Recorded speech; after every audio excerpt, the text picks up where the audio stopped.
4ஆம் வசனத்தில் பாருங்க, இவைகளை அவர்கள் கேட்ட பொழுது மூர்க்கமடைந்து, என்ன அடைஞ்சாங்களாம்?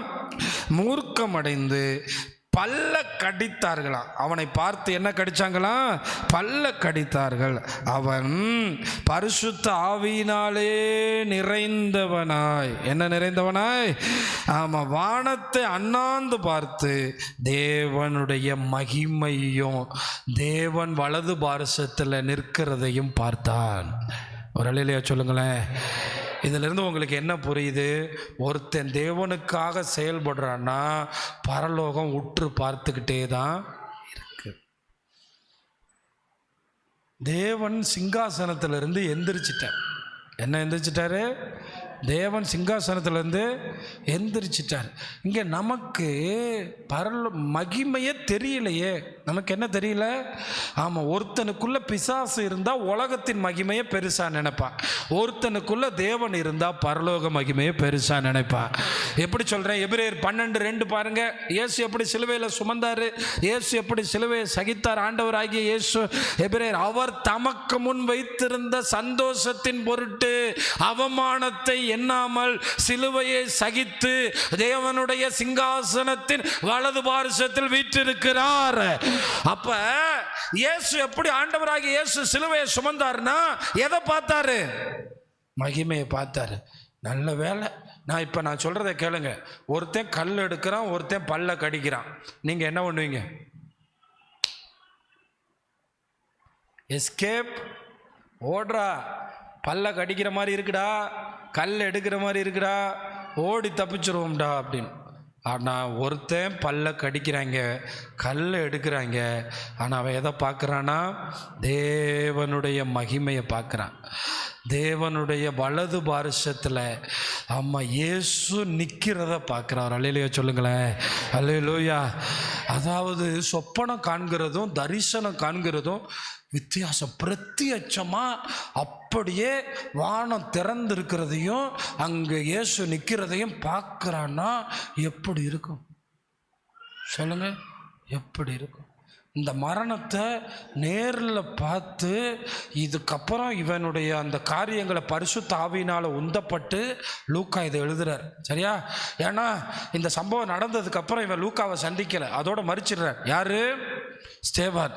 ஆனால் இது பரிசுத்த ஆவியானுடைய துணையோடு நடந்த சம்பவங்கள் எழுதப்படும். என கேட்குற தேவனுடைய பிள்ளைகளே, நீங்கள் தேவனுடைய மகிமையை பார்த்தால் மட்டும்தான் இந்த ஓட்டத்தை ஜெயத்தோடு ஓட முடியும். இடையில பிசாசு பணத்தை, நகையை, உலகத்தை, உலகத்தின் காரியங்களை காண்பித்து தேவ திட்டத்திலிருந்து நம்மை பிரிக்க பார்ப்பான். நீங்கள் எச்சரிக்கையாக இருக்க வேண்டும். யாரிடத்தில் பொருளாசை இருக்கிறதோ அவர்கள் பாதியிலே விழுந்து போவார்கள். அதனால்தான் 1 கொரிந்தியர் 15 பவுலடிகளார் சொல்றாரு, ஒருத்தன் இம்மைக்காக இயேசுவை பின்பற்றினா அவன் எல்லாரை விட, ஆமாம், நியாயத்தீர்ப்பில் இயேசுவை சரியாக தெரியாதவன் வந்துட்டு நரகம் உனக்கு பனிஷ்மெண்ட்னா தலையை தொங்க போட்டு போயிடுவான். ஆனால் ஆண்டவரை தெரிஞ்சு ஆண்டவரை பின்பற்றி சரியாக பின்பற்றாமல் மகிமையை பார்க்காம மகிமைக்காக வாழாமல், அதனால தான் ஏன் ஸ்தேவானால் தைரியமாக நிற்க முடிஞ்சிச்சு? மகிமையை பார்த்து. ஏன் இயேசுவால் சிலுவையிலேருந்து தப்பிச்சு ஓட முடியாமல் நிற்க முடிஞ்சிச்சு? மகிமையை பார்த்தா. இயேசு தப்பிச்சு ஓட முடியாதா? ஓட முடியும். ஏன் ஓடலை? அவர் பிதாவினால் வைக்கப்பட்ட மகிமையை பார்த்தார். பிதா தாம் நியாயத்தீர்ப்பு செய்யாமல் நியாயத்தீர்ப்பு செய்யும் உரிமையை யாருக்கு விட்டு கொடுத்தாராம்? இயேசுவுக்கு கொடுத்தாராம். அந்த மனுஷனை நியாயத்தீர்ப்புக்காக நியமித்தாராம். அப்போ இயேசுநாதர் அந்த மகிமையை பார்த்து சிலுவை சுமந்தார். அதுபோல் ஸ்தேவானும் அந்த மகிமையை பார்க்கிறார். ஸ்தேவான் என்ன பார்க்குறாரு? அந்த மகிமையை பார்க்குறாரு. அந்த மகிமையை மட்டுமா பார்த்தாரு? அங்கே பாருங்கள் 56வது வசனத்தில், அதோ வானங்கள் திறந்திருக்கிறதையும் மனுஷகுமாரன் தேவனுடைய வலது பாரிசத்தில் நிற்கிறதையும் காண்கிறேன். என்ன காண்கிறானா? நிற்கிறதையும் காண்கிறேன். அப்போ வலது பாரிசத்தில் யார் நிற்கிறத பார்க்குறாரு? தேவன் நிற்கிறத என்ன செய்கிறாரு? பார்க்குறாரு. எப்படி இருக்கும் பாருங்க. நான் ஒன்று மட்டும் சொல்கிறேன், பரலோகத்தினுடைய மகிமையை பார்த்தவர்கள் பூலோகத்தினுடைய ஆசீர்வாதத்துக்காக விழுந்து போகவே மாட்டார்கள். அல்லேலூயா, அல்லேலூயா, அல்லேலூயா. இதை பார்த்திங்கன்னா இந்த பனி பிரதேசங்களில் ரஷ்யாவில்னு நினைக்கிறேன், அன்றைக்கு அந்த கம்யூனிஸ்ட் தேசத்தில் இது அடிக்கடி நம்ம கேள்விப்பட்ட நிறைய ஊழியர்கள் சொன்ன சம்பவம் தான். ஒரு ராஜா வந்து 10 பேரை பனிக்கட்டியில் அப்படியே நிற்க வச்சு இயேசுவை மறுதலின்னு சொன்னப்போ மறுதளிக்க மாட்டேன்னு சொல்லி 10 பேரும் அப்படியே ஐஸில் உறைஞ்சி சாகுறது தாங்க கொடூரமான சாகு. எதில் சாகுறது? ஐஸில் அப்படியே உறைஞ்சி சாகும்போது இந்த கடைசியாக இருந்த அந்த போர் வீரனால் முடியலையா, அவனால் நிற்க முடியல. அவன் அப்படியே காலில் விழுந்து ராஜாட்ட விழுந்து, என்னால் தாங்க முடியல, நான் இயேசு என்ன பண்ணிடுறேன், மறுதளிச்சிடறேன். இந்த ராஜாவுக்கு பக்கத்தில் நிற்பான் பாருங்க பட்டயத்தை வச்சுட்டு, அவன் நேராக போய் எங்கேயும் நின்றுட்டானா. ராஜா பார்த்தானா, டேய் நான் தான்டா இவங்களை வெட்டுறதுக்கு ஒன்றை நிப்பாட்டி வச்சுருக்கேன், நீ ஏன்டா அங்கே போன அப்படின்னு கேட்டப்ப ராஜா சொன்னானா, மொத்தமாக 10 கிரீடம் இறங்கி வந்துச்சு, நான் பார்த்தேன் 9 பேர் தலையில் வச்ச உடனே அவங்க செத்துக்கிட்டே இருந்தாங்க. அவங்க தலையில் கிரீடத்தை வைக்கிறத நான் பார்த்தேன். இந்த 10ஆவது ஆளுக்கு வந்த கிரீடம் மேலே போகுது சார், மேலே போகுது. இனி நான் உயிரோடு இருந்து இந்த வாழ்ந்து உமக்கு ராஜாவுக்கு சேவகம் பண்ணி உங்ககிட்ட காசு வாங்கி நான் இந்த ஊரில் பொழைச்சி என்னத்துக்கு? இயேசுக்காக நான் சாகுறேன். அதனால தான் சில தாத்தா மாதிரி இயேசுவேன்னு சொன்னால் நான் நினைப்பேன், நீ 80 வயசு வரை உனக்காக வாழ்ந்துட்டு இப்போ இந்த மகிமை தெரிஞ்சதுக்கா ஸ்தோத்திரம். அல்லேலூயா, அல்லேலூயா. அதனால் இனி உனக்கு நான் போர் சேவகனாக இருக்கிறத விட இயேசுவுக்கு சேவகனாக மாறுறேன்னு எவ்வளோ சொல்லியும் கேட்கலேன். அவனும் போய் நின்று உயிரை கொடுத்துட்டு போயிட்டான். ஏன் ரஷ்யா இன்னைக்கு கிறிஸ்தவ நாடாக மாறிச்சு? ஏன் சீனாவில் இன்றைக்கி கோடிக்கணக்கான மக்கள் ரட்சிக்கப்பட்டாங்க? எத்தனை பேர் மகிமைக்காக நின்றாங்க தெரியுமா? அல்லேலூயா. எத்தனை பேர் மகிமைக்காக உயிரை கொடுத்தாங்க தெரியுமா? உலகத்தில் எத்தனையோ மதங்கள் இருக்கலாம், ஆனால் இரத்த சாட்சிகள் அதிகமாக இருப்பது கிறிஸ்தவத்தில் மட்டும்தான். போன 2 வாரத்துக்கு முன்னாடி கூட 3 மணிப்பூரில் ஊழியக்காரங்களை கொண்டுட்டாங்க. செய்திகளுக்கு தெரியாது. நெதர்லாந்தில் நம்ம பிரதமர் போகும்போது ஒரு கேள்வி கேட்டாங்க, சிறுபான்மையினருக்கு விரோதமாக இவ்வளோ பிரச்சனை வருதே இந்தியாவில், பதிலே சொல்லாமல் போயிட்டார். ஏன்னா இன்றைக்கி இருக்கிற எல்லாத்தையும் நம்ம பார்க்கும்போது ஆங்காங்கே அடித்து கொல்லப்படுகிறார்கள். ஆனால் ஏன் தெரியுமா? இவங்கெல்லாம் உயிர் போனாலும் பரவாயில்லைன்னு நம்ம அங்கே உட்காந்து நாடகம் பார்த்துட்டு, நமக்கு பரிசுத்த ஆவி இருந்தால் இப்படி இருக்க மாட்டோம். உண்மை பரிசுத்த ஆவியானவர் இருந்தால் மகிமைக்காக எதாவது செய்யணும். இந்த ஊரில் என் பேர் சொல்கிற மாதிரி வாழணுங்கிறதே நமக்கு 0. அவருக்காக எதாவது செய்யணும். ஒருத்தனையாவது இழுத்துட்டு போயிடணும், போகும்போது ஒருத்தனையாவது என் குடும்பத்தையாவது கொண்டு போய் சேர்த்துறணுங்கிற ஒரு துடிப்பு நமக்கு இருக்கும். அவன் கல் எடுத்துக்கிட்டு இருக்காங்க, அவன் எதை பார்த்துக்கிட்டு இருக்கான்? மகிமையை பார்த்துக்கிட்டு இருக்கான். ஒன்று சொல்கிறேன், நீங்கள் ஜெபம் பண்ணி உங்கள் வீட்டுக்காரர் ரட்சிக்கப்பட்டால் பரலோகத்தில் உங்களுக்கு மகிமை கூட. அல்லேலூயா. நீங்கள் ஜெபம் பண்ணி உங்கள் பிள்ளைகளை ஆண்டவருக்குள்ளே நடத்துனீங்கன்னா உங்களுக்கு பரலோகத்தில் மகிமை கூட. ஒரு ஆமேன்னு சொல்லுங்கள். இந்த மகிமைக்காகத்தான் நீங்கள் ஜெபிக்கணும், இந்த மகிமைக்காகத்தான் நீங்கள் நேரம் செலவு பண்ணணும். கல் எடுத்திருக்கான், கேலி பண்ணுவான், கிண்டல் பண்ணுவான், அவமானப்படுத்துவான். அந்த மகிமைக்காக அவர் பின்னாடி நிற்கணும். நம்ம இயேசுநாதர் எழுந்து நிற்கிறாருன்னா சாதாரண வார்த்தை இல்லை. நியாயசாசனத்தில் நியாயம் தீர்க்கும்போது உட்கார்ந்துருப்பார் சிங்காசனத்தில். ஆனால் ஸ்தேவான்களுக்காக தேவன் எழுந்து நிற்பார். கைகளை தட்டி கர்த்தரை மகிமைப்படுத்துங்கள். அல்லேலூயா, அல்லேலூயா, அல்லேலூயா. சாம நல்ல கவனிங்க. ஆண்டவர் எந்திரிக்கிறது. யாராவது நம்ம போகும்போது நம்மளை மறித்து எந்திரிக்கிறாங்க, நமக்கு கஷ்டமாக இருக்குது, உட்காருங்க. தேவாதி தேவன் நம்மளை படைச்ச சர்வ வல்லவர். அதனால தான் சொல்கிறேன், நான் ஒன்று சொல்கிறேன், உங்கள் ஊரில் ஆலோசனை சங்கத்தில் உங்களை மிரட்டும் போது நீங்கள் ஆண்டவருக்காக மகிமையை பார்த்து வைராக்கியமாக நிற்காமல், அந்த வீட்டுக்காரன் வரி கொடுத்தான், இந்த வீட்டுக்காரன் வரி கொடுத்தான், அந்த பாஸ்டருக்கு நெருக்கமானவங்க கொடுத்தாங்க. ஏப்பா நீ அவனுக்காக வாழ்கிற, நீ அவனுக்காக வேதத்தை தூக்குற. அவர் தமக்கு முன் வைத்த மகிமையை பார்த்தார். அல்லேலூயா. எனக்கு ஒரு மகிமை இருக்குது, வேணுமா? அவனுக்கு ஏதாவது ஒரு உதவினா போய் தனிப்பட்ட முறையில் வாய்ப்பு கிடைக்கும் போது செய்யுங்க. ஒரு மனுஷனுக்கு உதவி செய்கிறது ஒன்றும் தப்பு இல்லை. ஆனால் நம்ம பணம் அசுத்தங்களுக்கு போகக்கூடாது. ஒரு ஆமேன்னு சொல்லுங்களேன். நம்முடைய பணம் விற்கிற காரியங்களுக்கு போகக்கூடாது. அப்படி ஒரு இடத்துல வாழணும்னு அவசியம் இல்லை. ஏன் தெரியுமா?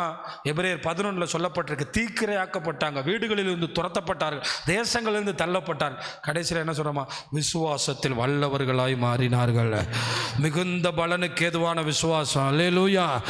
அதுதான் சொல்லப்பட்டிருக்கு. அப்படித்தான் எபிரேயர் 11 கர்த்தர் சொல்றாரு. இன்னைக்கு இந்த அற்ப மகிமைக்காக வந்தவன்லாம் பாதியில் ஓடிடுவான். ஆமாம். ஆனால் பரலோக மகிமைக்காக வந்தவங்க அவங்க மகிமையை பெற்றுக்கொண்டு வரைக்கும் இருப்பாங்க. அல்லேலூயா. அதனால தான் சாராள் நவர வச்சு, என்னை பேர் சொல்லி என் இயேசு கூப்பிடுவார், எனக்கு ஆனந்தம் பங்கிடுது. அடுத்தது, யார் இந்த ஆவியை கொடுத்தாரோ அவர்கிட்ட இந்த ஆவியை ஒப்படைக்கிறார். 6வது காரியம் என்னது? ஆமாம், அப்போஸ்தலர் 7ஆம் அதிகாரம் 59-60.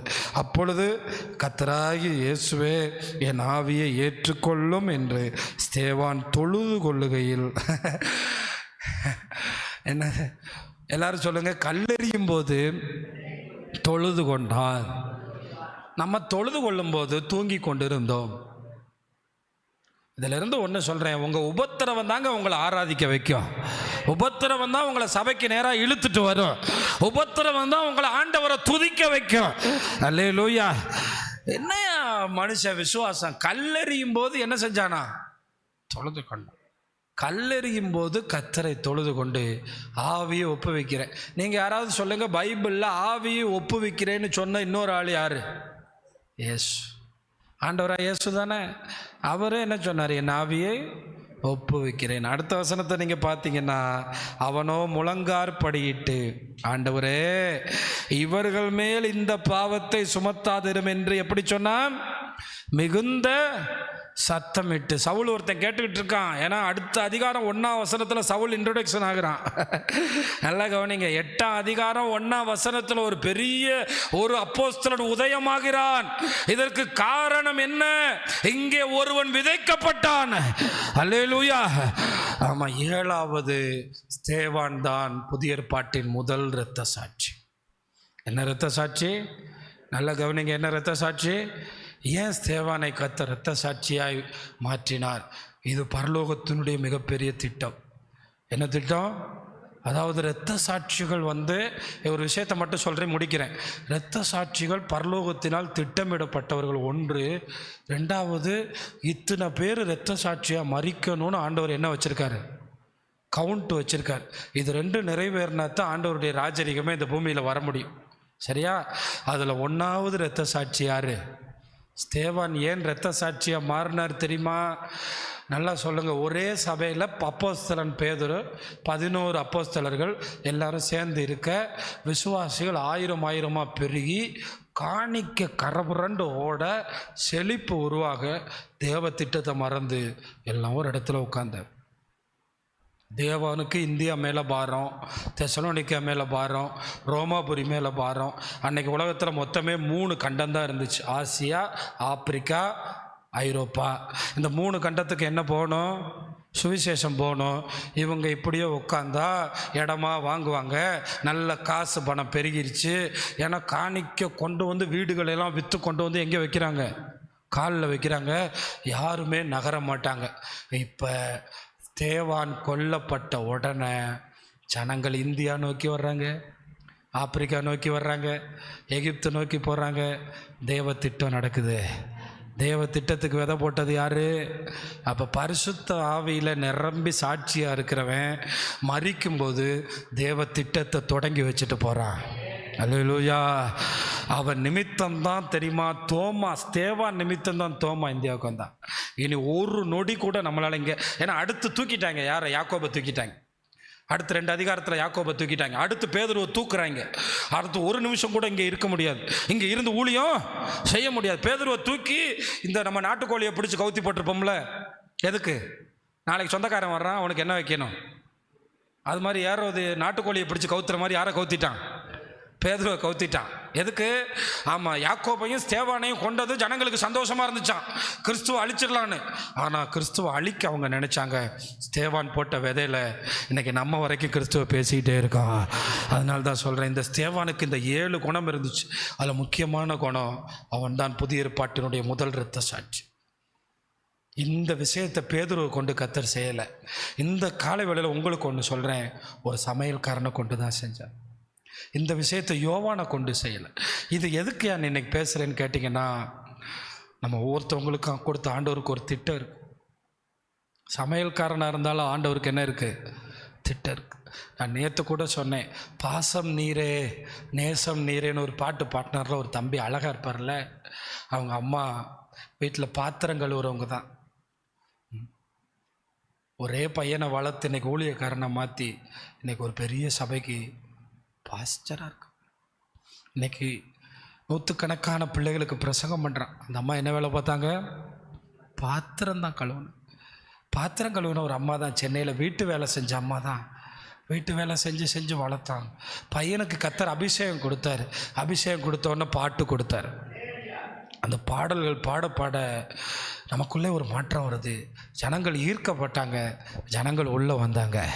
என்னை கேட்குற தேவனுடைய பிள்ளைகளே, அபிஷேகம்தான் நம்மளை ஆண்டவருக்கு நேராக இழுத்துட்டு வரும், நம்மளை ஸ்தேவான் போல் மாற்றும். இந்த ஸ்தேவான்கிட்ட இருந்த 7 தகுதியில் நமக்கு விசுவாசம் இருக்கா? பரிசுத்தாவி இருக்கா? நம்ம முகம் தேவ தூதர்கள் முகம் போல் இருக்குமா? பக்கத்தில் வந்து ஒருத்தர் உட்காந்தான்னா நம்ம முகத்தை பார்த்து அவன் ஆசீர்வதிக்கப்பட்டான். அல்லேலூயா. அப்படிப்பட்ட சந்தோஷமாக வரணும், ஜெபிச்சுட்டு வரணும், மகிழ்ச்சியோடு வரணும். எழுப்பி நிற்கலாம். ஆண்டவரே, இந்த ஸ்தேவானை கொண்டு உங்கள் திட்டத்தை நிறைவேற்றினது போல் எங்களை கொண்டு உங்கள்